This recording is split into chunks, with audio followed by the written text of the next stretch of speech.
the professor Okay. in the very beginning of the course. Okay.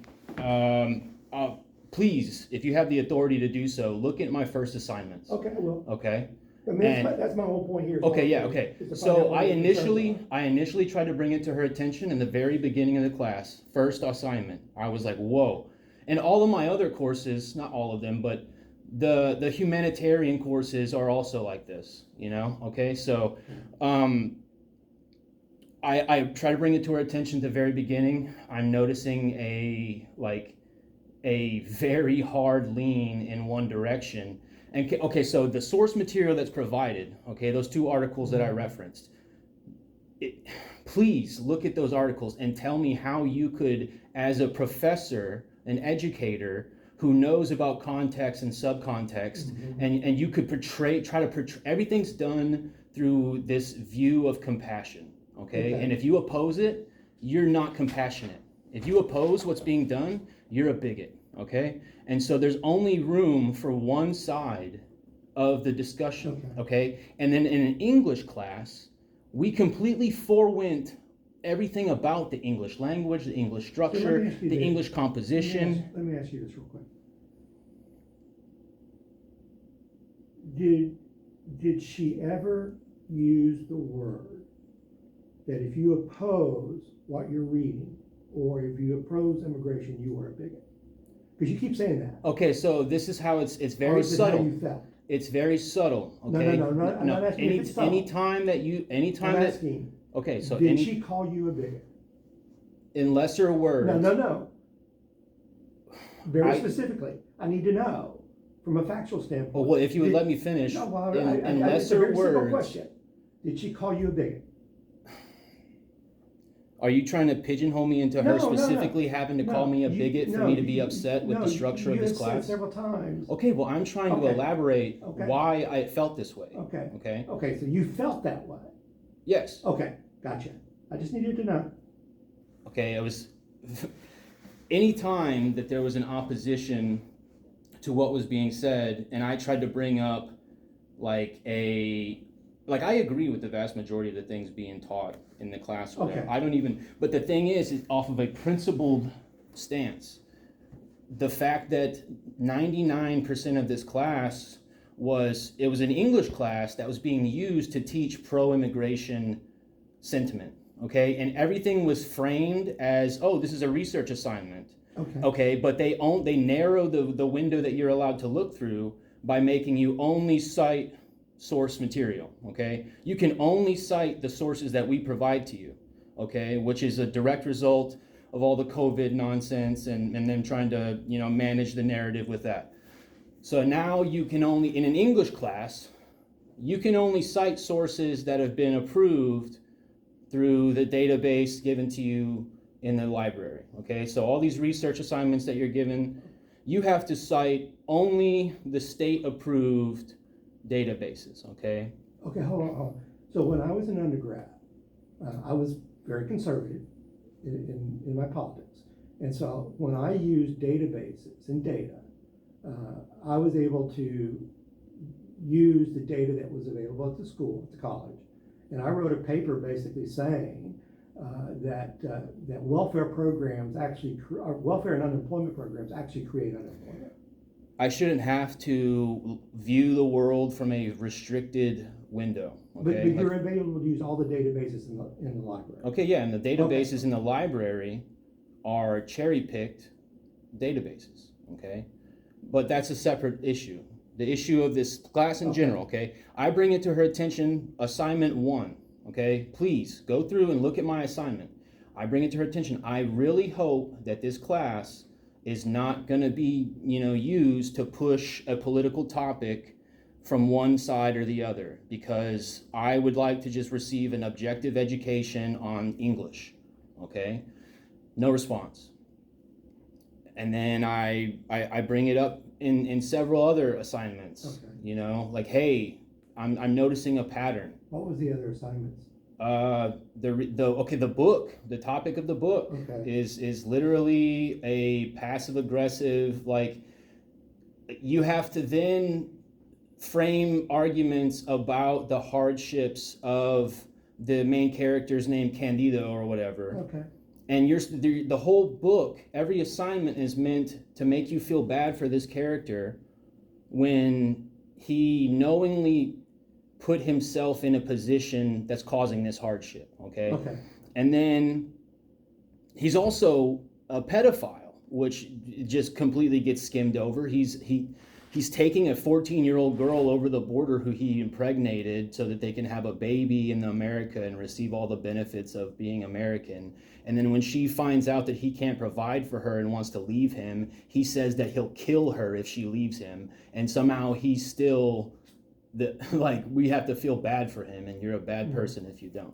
So I began to notice a pattern, and I began to voice my concerns about this. You know, like she would, in an English class, the English teacher would completely forego sentence structure, punctuation, spelling, all of the things that this class was supposed to be about, as long as the students could come out with some, you know, like basically regurgitate these like cherry-picked narratives. Okay.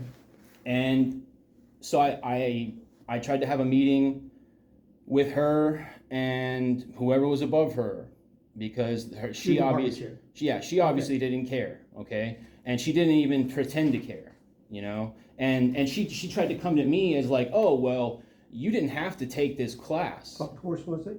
It was English composition. 1301. It Honestly, must have been 1301. Possibly, sure. Okay. You know, and I told her, like, I shouldn't have to cherry pick It wasn't humanities then? No. Okay. No. But I told her basically, like, I shouldn't have to cherry pick my courses based off of the, you know, like, your politics shouldn't even enter this classroom, you know, or politics aside shouldn't even enter. And I asked her during our meeting, like, why this topic? You know, you obviously chose this topic for a reason. You're teaching this topic to a predominantly Hispanic, first generation Hispanic class. You know, you're obviously trying to sway their views on immigration and the American dream. And she has you basically, the beginning of class, what's your view on the American dream? And then you go through this indoctrination book. You feel bad for this, you know, this poor illegal immigrant who has it so bad. And then at the very end of the class, she has you, okay, now what's your view on the American dream? So why would you have a a before and after if you weren't trying to see where someone was moving on the spectrum? And I try to bring it up to her, like, why are we not in an English class reading a book about something objective, you know, like forest fires, or, you know, something that has no political narrative whatsoever? And she mocked me for it, you know, and she... Okay, wait, hold on. All right.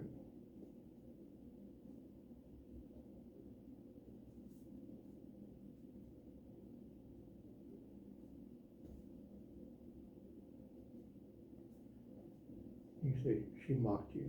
Certainly. And then during our meeting... Okay, wait. So you said that. What do you mean by that? How did she mock you? She laughed in my face. Okay. And then I said, you know, like, there's an issue. She said basically, we have to have the curriculum has to be based on a contentious subject. Okay. And that's what she said. And so we chose immigration. And so obviously immigration is like a subject around the course, because I entered this meeting trying to ask them, like, what is the goal? What is the objective? What are the learning outcomes that you're trying to achieve throughout this class? Because it seems like from the inside, you know, looking at it from the inside, experiencing it, that you're trying to sway people's views on immigration through like passive aggressive exposure to one side of an argument and framing it all under the lens of compassion and acceptance. And then any time that there's any other opposition to this just unfettered my, like it's framed as like you're like, when I tried to bring it up, they told me like, oh, we can understand how you as a white male feel like your views are being challenged. They said that? Yeah, I have it on tape. I recorded the whole meeting. And then she says, they basically tried to gaslight me as if like the only reason I have a problem with it is because, oh, well, when you come to college, you need to expect to have your views challenged, and that's besides the point. So I had a professor one time. People got upset with him all the time because he did what was called the Socratic method. I love that. And so, Yeah. My education is law, and so we did Socratic method all the time. And so people would always complain. He was probably completely the opposite viewpoint, but his idea was he was going to challenge what you're thinking. And I would not have any problem with this if it wasn't blatantly one-sided, okay? And it's everything about this class is framed in a way to where it is a one-sided argument. It doesn't leave room for any other like nuanced conversation. It literally gives you, it narrows, this is the entire world right here. It narrows down the view that you're allowed to look through to the point to where you as a student had to look and view the entire world through a keyhole and then frame your reality based off of that. And I'm 35 years old, okay? I have a bit of life experience. I'm a former infantryman in the Army. Okay, so freedom and like these values mean a lot to me, okay? And I'm all for having the conversation, okay? But there's an obvious finger on the scale in this classroom, and it's structured in a way to not, like, any opposition to what's being shoveled downwards is either off topic, like there's no time for conversation about it, so it's literally just take this as truth, and this is what it is, or it comes from a position of hatred and bigotry or fearfulness or something like that. Let me ask this. So I'm assuming you did the papers. At a certain point, I did not. At a certain point, just off of principle, I refused to, like, because the assignments themselves are structured in a way. Look at these assignments, okay? And this is what this started to cause me some severe like mental health issues, okay? Because this class and my anthropology class, I was literally kicked out of my anthropology class for asking about the concept of now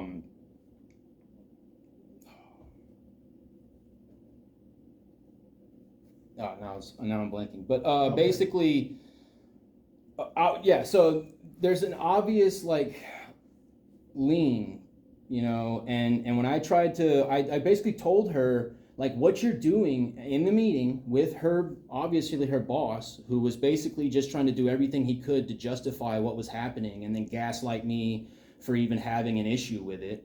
But I told her, what you're doing is if these students enter your classroom objectively on a political spectrum, by exposing them to one side of an argument and not allowing this nuanced conversation, but you can do this in English class, you can do it in another class, and throughout the entirety of their college career, they're going to be swayed one way or another. And it's like, it's cool when your people are doing it, but it's bad every time, like it's objectively bad when institutions of learning are teaching politics. Okay, under the illusion of being objective. Because one of the things, and this is back when I was teaching, David Lemaster, who was here as an English teacher, he and I would team teach. I taught government. And so I would go in and I would do the political side of the Vietnam War, and he had them reading a book called The Things They Carried.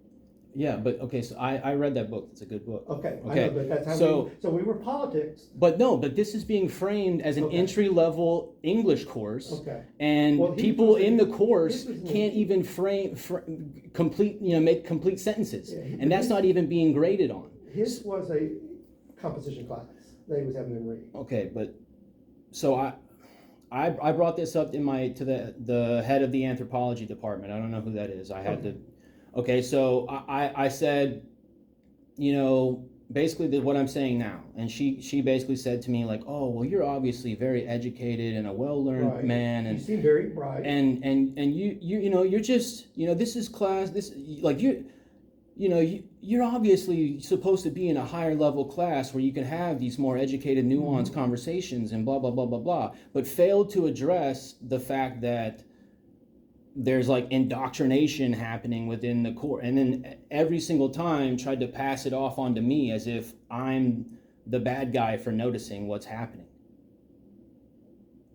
Okay. So, and then, So, I explained her the potentiality of like moving their students on this pendulum, on this spectrum or whatever.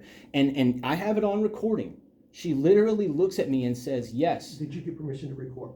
it's a one-party state. No, it's not. The college rules, you have to have permission. Well, that's fine with me. That's Okay, fine, I'm whatever. I'm just saying. That's fine. Okay, I So just she wanted to looks make me in my face and says, yes, I'm indoctrinating my students. I'm glad I'm indoctrinating my students, and laughed at me Okay. on camera. So it's like, Camera, or did you FaceTime? I mean, did you video record it? no, it's just recording. Okay. It's tape, it's audio Yeah, recording. yeah. Okay. Just want to make sure.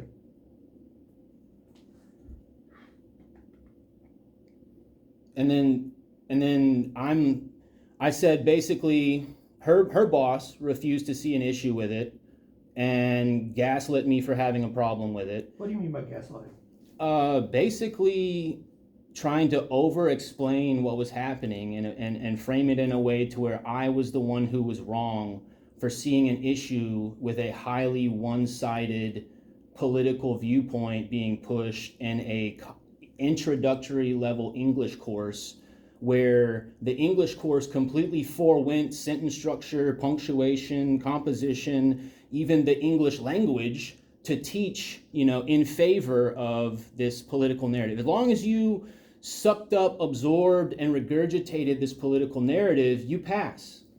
Okay? And that's what it is. Just show up, be subjected to it, and the bar is so low that it's impossible to fail as long as you comply and do the assignment. And then the assignment in itself acts as a way to push you one way or another on a political spectrum. Okay, so did you turn in the first paper? Yeah. Okay, what did you score on that? I don't know. What do you mean you don't know? I have a life outside of Okay, this course. but you didn't Yeah, look at your blackboard or anything? No, I'm a good student. Okay, Okay, like I I'm can not, tell. I'm not I like, can tell. but I'm also not a slave, and I'm not gonna comply with an obvious ploy to sway my mind. Okay, and if you want to teach me, that's one thing, but I will not be like toyed with, you know, on a subconscious level just because this institution thinks they can get away with it because it's become so just normalized. So let me ask you this, did you end up withdrawing from the class? No, I couldn't because I was going through VA and Okay. I was responsible to be in the class every day. Otherwise, I wouldn't be able to pay my bills. So that's the thing, is I was subjected to having to come to the class every day, not being able to withdraw because I was financially locked in this position. I got you. So then when I try to bring it to the administration to do something about an obvious grievance that I as a student have the right to have, it just gets ignored. Not only that, but the mechanisms of a grievance take so long to get to you. The semester's already over. I've already gotten a grade. Actually, you could come to me at any time. Okay, well, they should have told me that at the front door when I tried to make an appointment 3 months ago. Yeah. Okay, so it's not as easy as you think it is. Oh, it is, because my door's open. Well, you're not here in November or December. I am. Well, I had heart issues, but that's a whole different Okay, well, that's what I'm saying is like, I'm at the bottom of this Yeah. machine, okay? And if you at the top of this machine think that everything's cool just because there's these mechanisms built, Yeah. like, people fall through the cracks. I mean, I was here, September, October, you could have come in. I didn't know, I had to learn about I thought that by bringing it to my teacher's attention, it would be taken care of. Yeah. You know, I had to learn the mechanisms of higher grievance because of the failures of the teacher. Gotcha. Okay, so it's like the student doesn't know the mechanisms of, Right. you know, I trusted this teacher to be objective and do her job and then at least, you know, throttle down a little bit or Okay. something when I bring it to her attention. But no, So what did you make in the course, do you know? I don't care. I failed, like, I guarantee you I failed. At some Okay. point she came to me and said, like, at this point, you need to withdraw because you're gonna fail. And if I would have done that, that would be me conceding to this. No, like this course is what's wrong, okay? And me, there's 100 other people like me that don't have the bravery and integrity or even the life experience to see for what it is, okay. And they, so I feel a moral obligation. Like, dude, I'm almost having a panic attack right now. Like, I don't want to be here. Just calm down. But there's an obligation to stand up for this I told her, like, this institution as a learning institution, I tried to even bring it to her on that level, like out of respect for what this institution stands for as a building of education or whatever. You have a moral obligation to at least pretend to be objective while you're teaching a class. Mm-hmm. And I was laughed at. I literally laughed at. Okay? Gotcha. And seeing her boss not take it seriously. And then gaslight me for having a problem with it. And then, it's like, dude, like, this is not, like, this ain't copacetic. Gotcha. So, like, it negatively affected my entire last semester, like, my grades because I would leave this class and then go to my next class and just twerked up, dude, because I'm I care about principle. Okay, I care about, like, what's right and what's objectively true, and, like, I don't care about my feelings. I don't care about my emotions or anything like that. Like, you can belittle me all you want or whatever, but there's a much bigger problem here, and I tried to come as a canary in the coal mine and address that problem. And they tried to put it on me as if I was some bigot who was upset with having my views as a white male challenged. They didn't view me as a student. They viewed me as whatever they could look at me as and then concur. My opinions must be drawn from this. So they're like, it's bigotry hiding bigotry under the illusion of being compassionate and under the illusion of, like, fighting bigotry. Okay. So what is it you want me to do? What can you do? Like, what do you intend to do? Why do I have to come up with a remedy for this? I will certainly talk to the instructor. I will evaluate the course content. What can I do about my grades? At this point, probably nothing, because you should have stayed in the course. I did stay in the assignments. Well, and I can't. Please look at the assignments. I can't go back and please open the course for you. Well, I'm going to take the course next semester, so I hope there's some changes. Yeah. So, or you're going to take the same instructor? Yeah. Okay. How did you do in the anthropology class? You mentioned that one. Well, that class is also intentionally made so easy that all you have to do is sit through it and be subjected to it and do the coursework. So you did the coursework in that one? Until she started kicking me out every day and shit, because I asked a question about meritocracy. Yeah. Because, I mean, again, this is probably outside your department or whatever, but she was trying to frame basically all of human existence as if meritocracy never existed. And we don't talk about meritocracy in anthropology. And so she tries to frame everything in anthropology through this victimizer class. And yeah, it's like she's trying to rewrite, I don't know, I'm not trying to get off on that. Okay.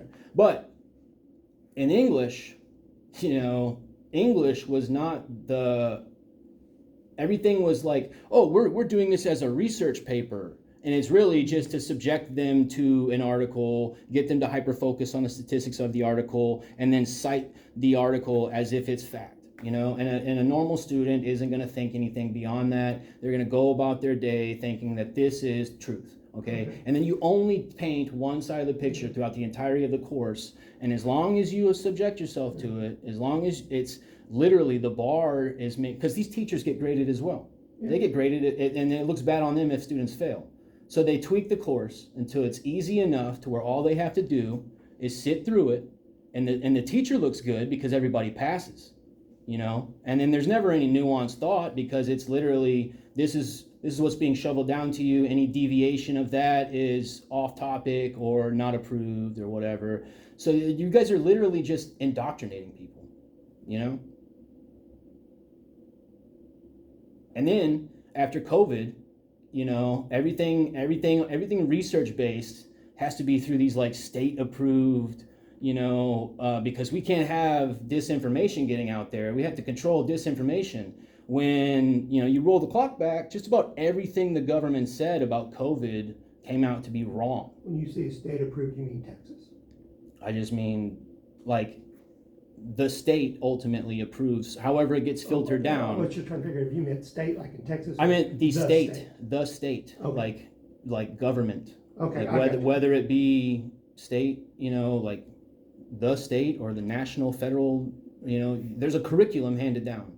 There's approved, you know, obviously through the library, there's approved research like sites that you can use and you can't. So like you guys are literally limiting free speech by like authorizing what is and isn't approved, you know, sources. When the government did that for the last 5 years and everything that they've said was a lie, you know, like almost every single thing that they said was a lie. And they were controlling the narrative during this pandemic, and anybody who tried to say anything about, you know, vaccines not working or, you know, herd immunity and all this stuff about, you know, basically against any government narrative. Now all of a sudden in education, there's these like approved sources of, you know, there's like now like this has been approved, you know, by the government, or, you know, this is, you can't just go on Google anymore and look for stuff. You know, now all of a sudden you have to have these like sources that are cited through, you know, and the citing process alone, you know, has been hijacked to where that's gamified, you know. So Okay. you got like there is an obvious like heavy thumb on the scale, and this class doesn't even care about English.